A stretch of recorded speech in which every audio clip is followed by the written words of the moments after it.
So good morning everybody, Carlos here. Workout started. Auto pause.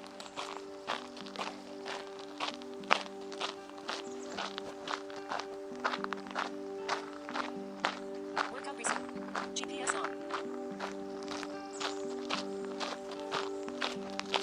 Alright, so finally I got everything dialed in just right.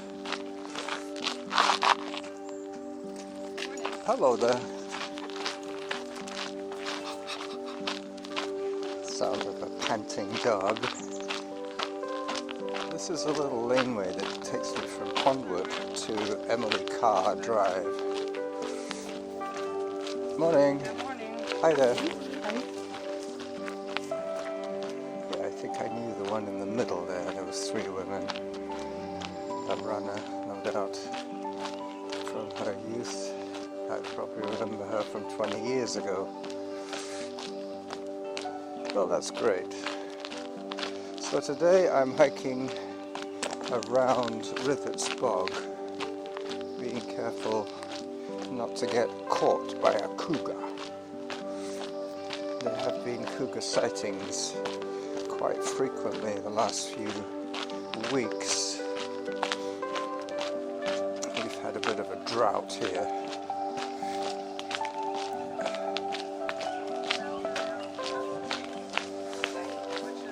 Hello.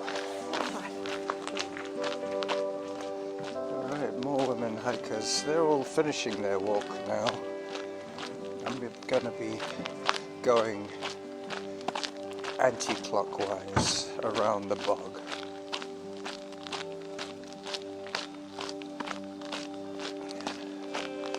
I missed my breakfast today, but it is quite early in the morning, so I have time to have some porridge when I get back.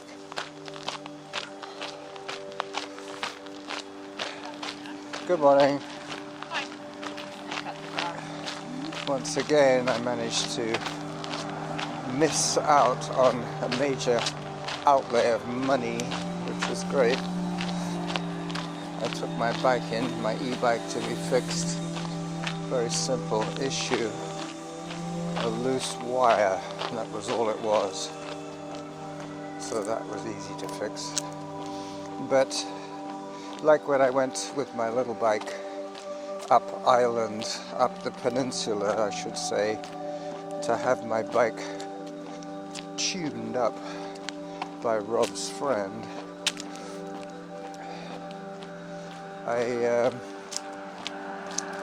asked him, after he'd spent an hour tuning up my bike, fixing things and basically chatting about bicycles, I asked him what he wanted for the work, and he said, oh, that's fine, just I'm glad you stayed here while I was doing the work, because a lot of those people take him for granted and think, well, I'll drop my bike off, he'll fix it, I'll come up, pay him and leave. But anyway, he said, just stick around and I'll explain to you what I'm doing, which he did, which gave me a much better insight into keeping my bike in good shape. He also gave me lots of good advice. I'm really enjoying riding my little bike, my Norco Malahat. So I'm getting away from the noise now. Hello. Hi there.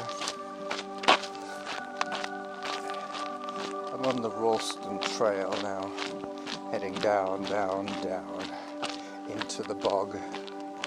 There is a drainage ditch to my left with quite a lot of water in it, but it's not moving. It's pretty stagnant.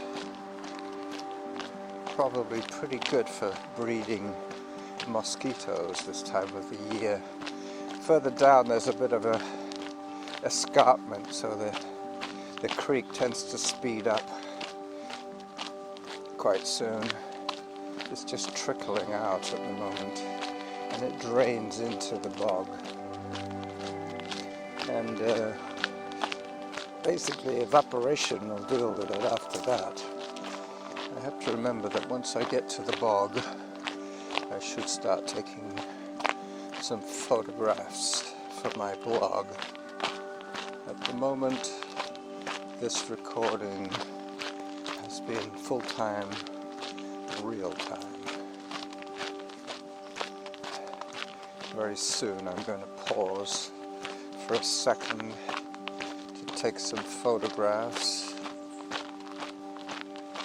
and also to check on the duration of my recording, but I'm guessing about 6 minutes so far. Get back to you after the pause.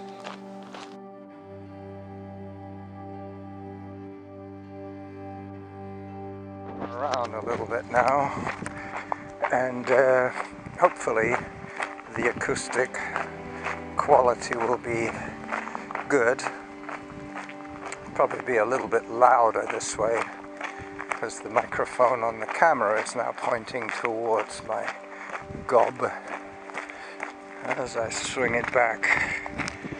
Not sure where I was pointing just then, but you know me. I gotta keep my eyes on the prize. I don't want to trip up while I'm recording my trailer video. This is where I decide whether to go anti-clockwise or clockwise, and I have decided to go anti-clockwise. Hello. Yep. This is a floating bog to my left. I'm going to be going around the bog towards the duck pond shortly.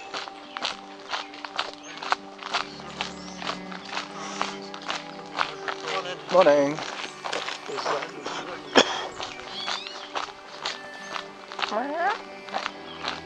There is an app that I can get for my phone that will be able to identify the bird songs, but I didn't get it. I mean, how many apps do you need? I have a boat tracking app, I have a plane tracking app, I have a movement tracking app, my Strava, my basic GPS tracking from my phone. I think that's about enough, really.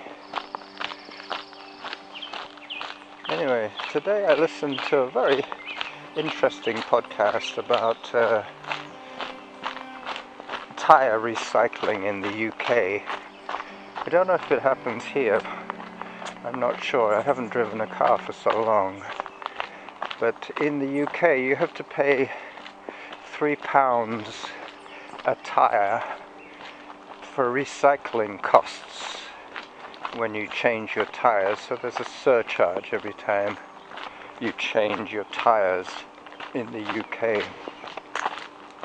But this recycling is a scam, basically. They bale the tyres and then they ship them overseas to be processed, but they're not getting recycled. They're just getting shipped further and further into the poorer and poorer areas of India, where people are basically just burning the tyres.